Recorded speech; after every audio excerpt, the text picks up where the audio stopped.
What's going on, everybody? Welcome back to this episode of G4 Outdoors. Today we are going to be doing a complete and thorough review and testing of the TORO 60V flexforce 16-inch cordless chainsaw. Well, here's a little story about two friends that came together, and we started up a YouTube just to talk about whatever. We're on a boat catching big bass and smashing them cats, from review videos to just making you laugh. Cause we got guns, we got knives, we got fishing, we got hunting, we got everything you like, so hit that subscribe button. We're in the outdoors, doing things that we love. We're talking guitars, girls, green grass, and guns. What's going on, guys? I'm sitting here editing this video and it's a long one. So I am going to leave all of these little annotations down here at the bottom. Skip along to which part you want to see, because I am thoroughly going over this chainsaw. Everything that you need to know about it. I'm going to cut down a complete tree. I break it, I stall it, and I do a bunch of work with it. So please just follow all these links down here at the bottom at the portion you want to watch. Enjoy. So all new for this year is the TORO flexforce 60V cordless chainsaw. Comes with a 16-inch blade, also comes with a 2.5 amp hour battery. I'm going to unbox this. There's a couple things that I pre-expect to see in this box. One of them is going to be a quality chain brake system. Another one is going to be bucking teeth. Some chainsaws come with plastic bucking teeth, others come with metal. I think metal is a far superior option when it comes to bucking teeth. One thing I'm noticing right off the bat is it does not have a quick adjust on the chain. You can go either way on that. One of them could be stronger than the other, one of them's quicker than the other. One thing this does not come with is bar chain oil, so you will need to purchase that separately. So let's dig it in the box, and I want to give a quick initial review of it, and then we're going to dig right in and put this baby to test. Okay, so first, looking in the box, I do see a charger. Now these chargers are quality chargers. They do have fans in them. They are wall mountable or ceiling mountable. These will charge your batteries in approximately 3 hours. If you haven't watched any of my other TORO battery reviews, I do have a lot of unboxing videos on these, and I go over these a little bit more in detail. But this is a charger. It does what it does, about 3 hours from empty to a full charge. You're also going to have your 60V 2.5 amp hour battery. Now these batteries are a nice weight for what they are. Run time on this is supposed to be 50 cuts.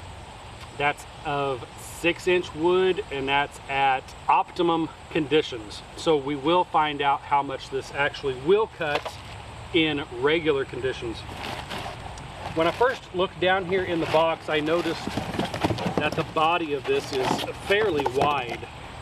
So I don't know, we'll get into that and see how comfortable it is. Right now, without the battery, it does feel a little bit bulky with that battery not in there. It is a wide machine, I will say that.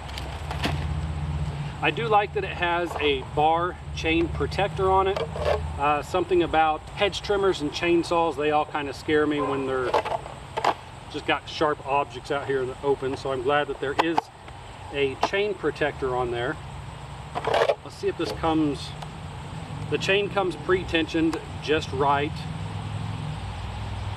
One thing I'm looking at on the bar and chain, I'm not sure if you can go out to your local hardware store and pick up an Oregon blade or a chain and put this on here or not. I will have to look into that further. Chain replacement is something that you will have to do in the long run. Once these wear down, they get sharpened several times, and you will have to purchase a new chain. So I would like to know if you have to go to TORO specifically, or if you can put a regular Oregon blade on here. All right here, what I'm noticing is a chain brake. Seems pretty well functional. It's got a good snap to it. It's easy to push, which is a good safety feature. One thing you do not want to do is have this unlocked and the chain grab a hold of something because of whatever reason, and this comes back. This is easily pushed forward to the lock position. It does say that it has an electronic brake on it. We'll demonstrate that here in a little bit. One thing that I do like so far that I'm seeing is that the air inlet is over here. So your sawdust is going to be coming out on this side, not clogging up the motor over here on this side. All right, one thing that I am looking at here on the bottom, if you noticed, I was looking for a chain safety. If this chain breaks or anything, I want to see a safety bar right here, which there is. There's a metal bar right here, so if your chain breaks or anything, this chain is going to stop that chain from coming out of where it belongs, slopping around, possibly coming back and hitting you. So a metal guard right here is a good thing to have on this. Speaking of metal, there is what appears to be aluminum bucking teeth right here. Now they're not completely sharp, but they are way better than plastic bucking teeth. These are going to dig into wood just fine. They're not thin and sharp like a professional chainsaw would be, but they're definitely metal and they will definitely grab onto some wood. Over here you do have your oil fill, and it does come empty, and it is a big reservoir. I'd like to know how much oil goes in there, but it does take quite a bit of oil.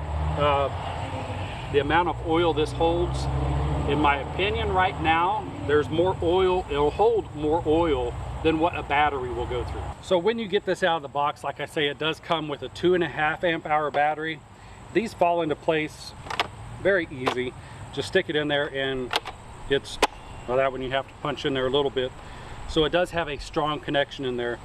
You can go out and buy a separate battery for this, which I don't remember the amp hours on it, but it is quite a bit bigger. And they do leave plenty of room in here to accept a bigger battery, which will give you a lot longer run time. So I do have 2 other batteries behind me because I do have other Toro battery equipment that I did keep for myself. That's how much I've been enjoying the Toro battery powered equipment. So let's stick a good battery on here.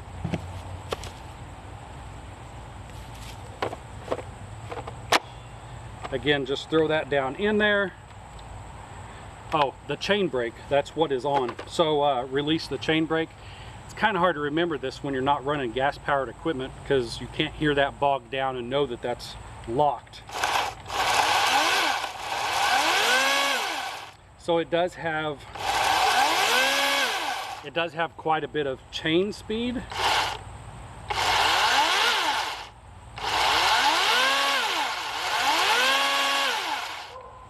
All right, one thing I'm also noticing is this does not have a variable speed trigger. Once you pull the trigger, it completely comes on and goes full speed, no matter how far.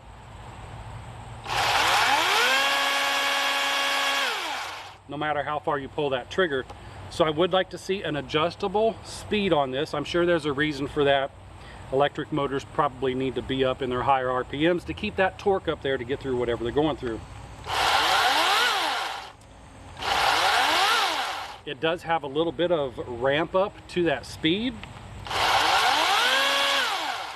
That's a good thing and a bad thing. Good thing is you won't have a torque when you're starting this up. It's just a slow startup. Another thing, a slow startup, you can do your small limbs, like if you're just limbing a tree, you can quickly get those little bitty limbs out of there with the slower speed as it starts up. Recommended or not, I don't know. That's up to you. Your personal skills on chainsaws would of course come into play on that. It does have quite a bit of weight to it. Although it does have quite a bit of weight to it, it is extremely balanced, so I do like that. This is probably equivalent to more of a farm chainsaw. It is quite a bit heavier than a homeowner chainsaw. But all in all, it is definitely comfortable. That chain brake is pretty awesome. So yeah, if you get stuck in a piece of wood and this thing comes flying back at you, more than likely not going to hit you. That's a very, very quick break. All right, so let's throw some oil in this and get to testing it. Well, that is a large tank.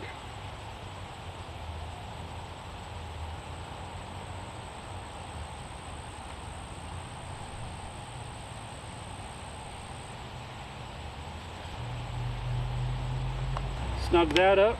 You're going to want to run this and make sure that the oil starts lubricating your chain. One way to test that is just get a white piece of cardboard. Luckily I have one right here.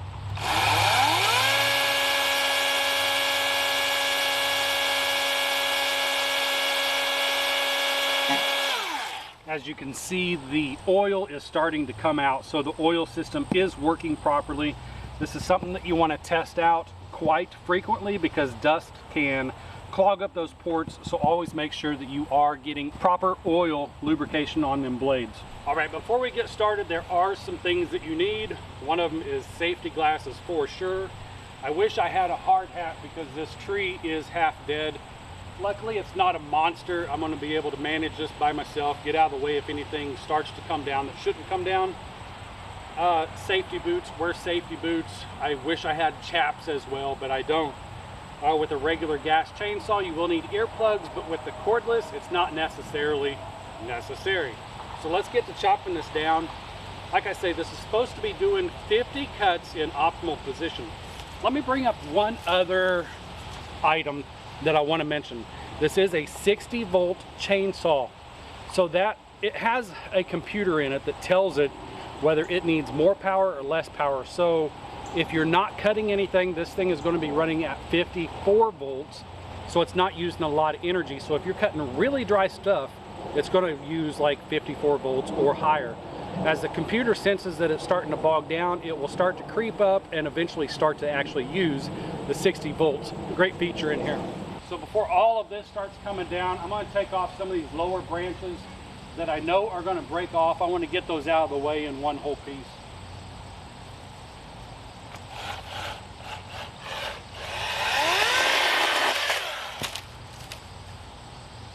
Quick and easy.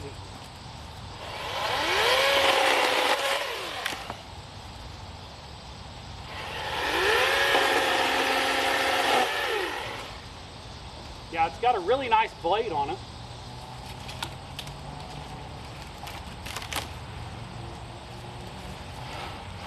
Not recommended to cut over your head, but this stuff is really dry. I kind of know how to manage it.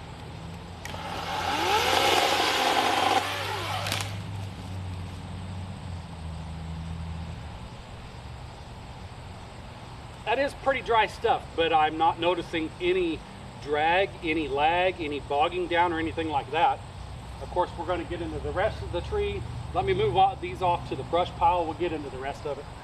Now we're going to start getting into what is a little bit more dangerous part on this tree. Like I say, all of that up there is dead. There's a portion of it that's alive, but there are a ton of dead branches up there. So you really want to be aware of the situation of what's going on up there.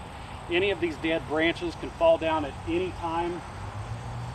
So be sure and study your tree. Just try and figure out what's going to go on. Right now I'm going to cut this branch off right here to get it out of the way, and I think I'll be pretty safe doing that.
yeah, that cut through it great. I like that the teeth was able to pull itself in there. The bucking bars on here, I was able to get on that and keep good leverage on that.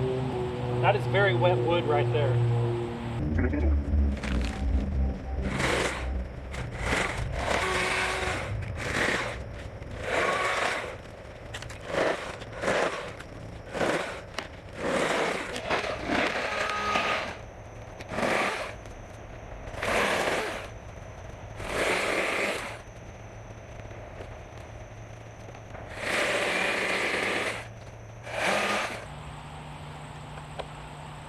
So far, so good. All right, when cutting down something this large, please do some research and learn how to properly fell a tree, because this can be very dangerous if you don't know what you're doing. These trees, you can tell them where to go, but sometimes they have a mind of their own. They can come back and kick you really hard. So again, we got all these dead branches up in the tree, but the bottom of this is very wet. We're looking at a 2 foot, yeah, a 2 foot base, somewhere around there. So I'm going to get into felling this. Here we go.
So of course that is some pretty wet wood.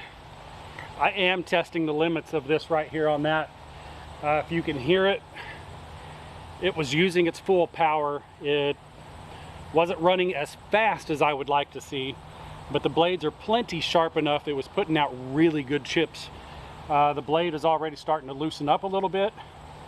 Not to worry, because that is what the adjusters are for. Chains do loosen up. So don't be concerned if your chain starts loosening up on you.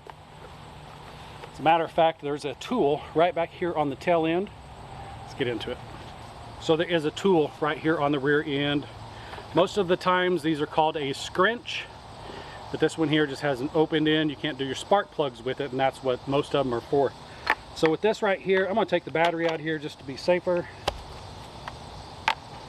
So to tighten your chain up, you're going to want to loosen these 2 screws or nuts up, and then just go ahead and tighten your chain. You'll do it clockwise on that, and all you want to do is barely get the guide teeth to be able to come out from underneath the bar, and that's plenty tight enough. Go ahead and tighten your nuts back up. Put the tool back in its holder so that you don't lose it. It'll be a nightmare if you lose that.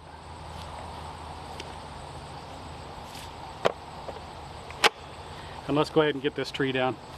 Now, anytime before you get a tree down, you want to check your surroundings, make sure that you have a spot in every direction to escape to.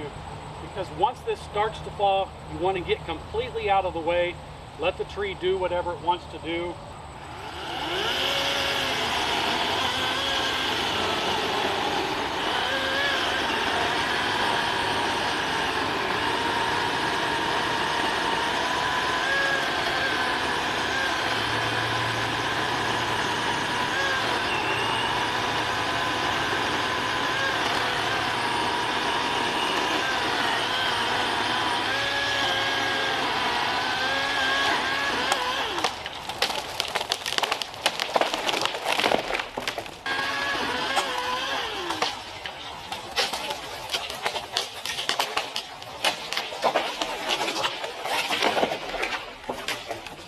All right, now let me tell you my initial thoughts on actually cutting down a pretty big stump here, a pretty big base.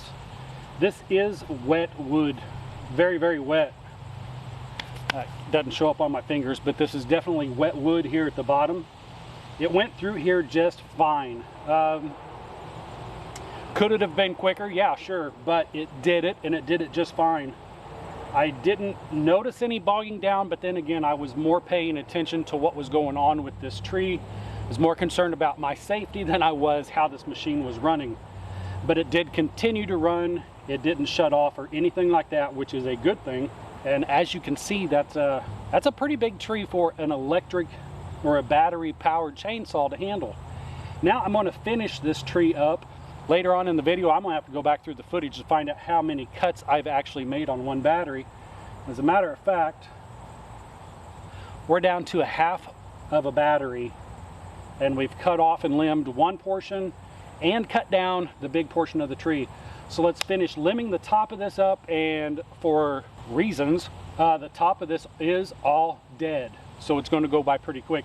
Where this is going to be using up most of its energy is here at the base. And also I'm going to cut this down really close to the ground, so I got one more big cut to do.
That's actually still a really good cut. I can hear the power starting to dwindle. And definitely we're down to 1 bar. So 50 cuts on ideal conditions is probably close to it. This is not ideal conditions. The top of this tree is going to be ideal conditions. So I'm going to tell you what I'm going to do. I'm going to start all over and grab a fresh battery and see if it'll take all this tree down, because I know it's not going to go through all of this with what's left in this battery. It's a workout.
So right here I have the blade pinched, and when I pull the trigger it makes a beeping noise because it's not allowed to run.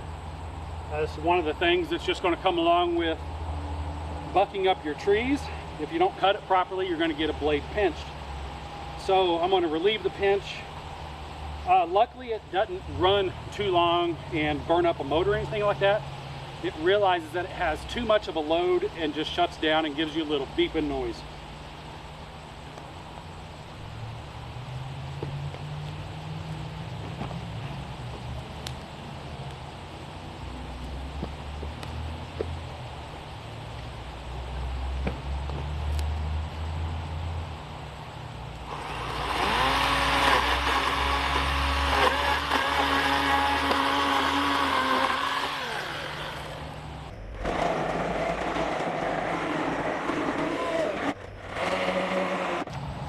All right, now we're going to start getting into the meat and potatoes of this guy. I'm going to cut right through this big old knot, not cutting it any slack.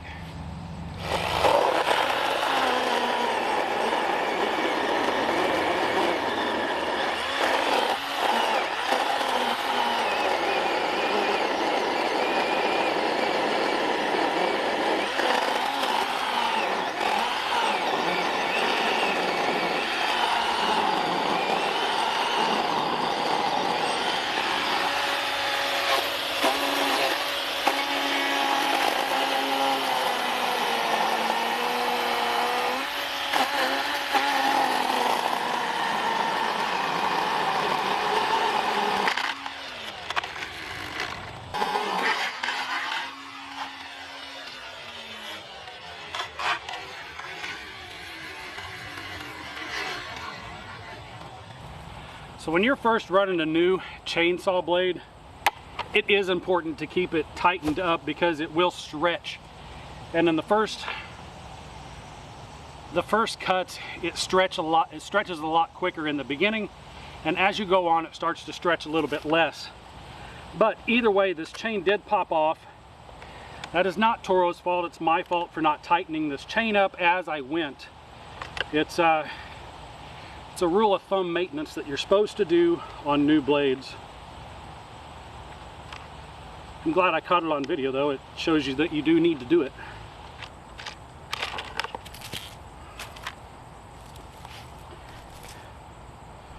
And being that was loose, my bar is a little bit hot. It's not shot, it's just hot from it being loose and running through there.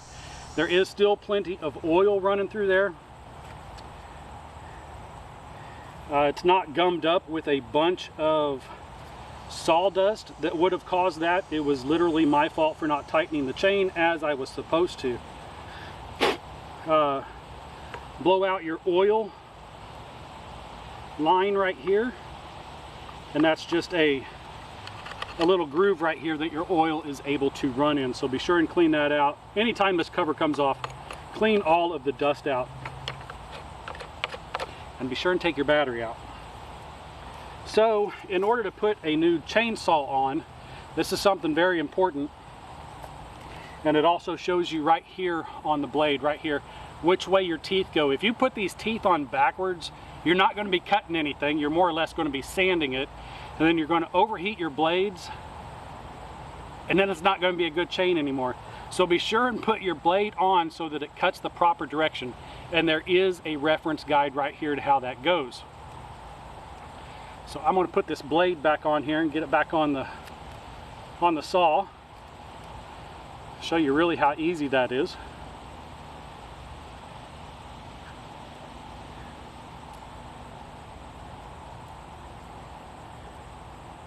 Just get all those guides down into the groove.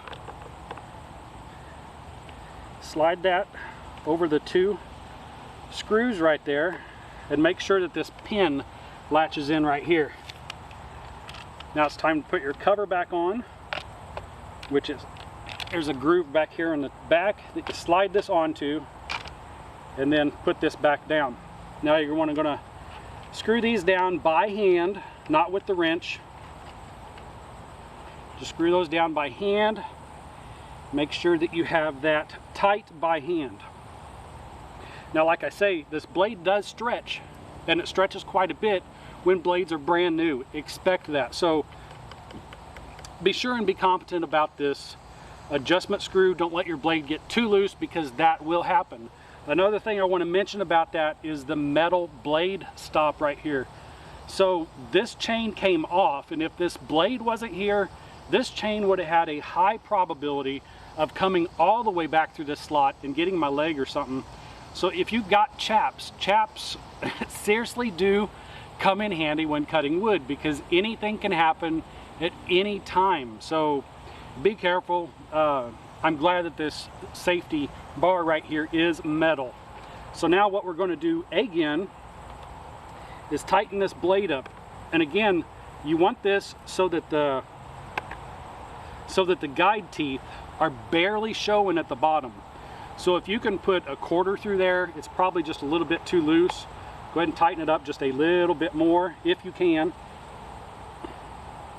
This might be too snug.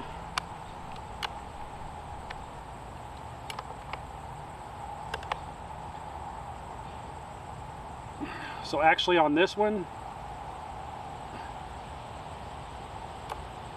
that's as tight as I can get it on this one. And then go ahead and tighten your set screws up, or your adjustment nuts. Go ahead and tighten those up. I about set that on the ground. You will lose this if you do not put it back. Just put your tool back where it belongs. Put a battery in.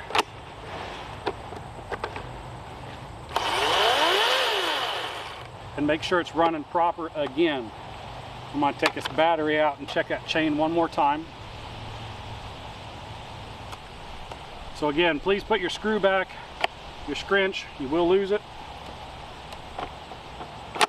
Put the battery back in and get back to work.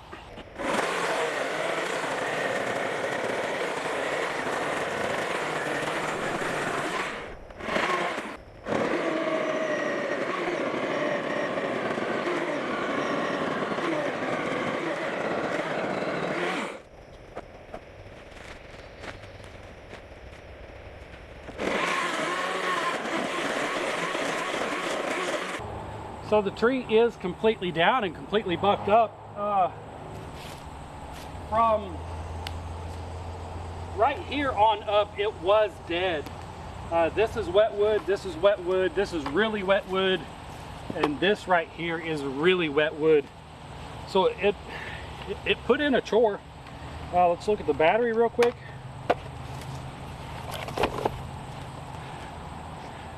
Battery life is down to half.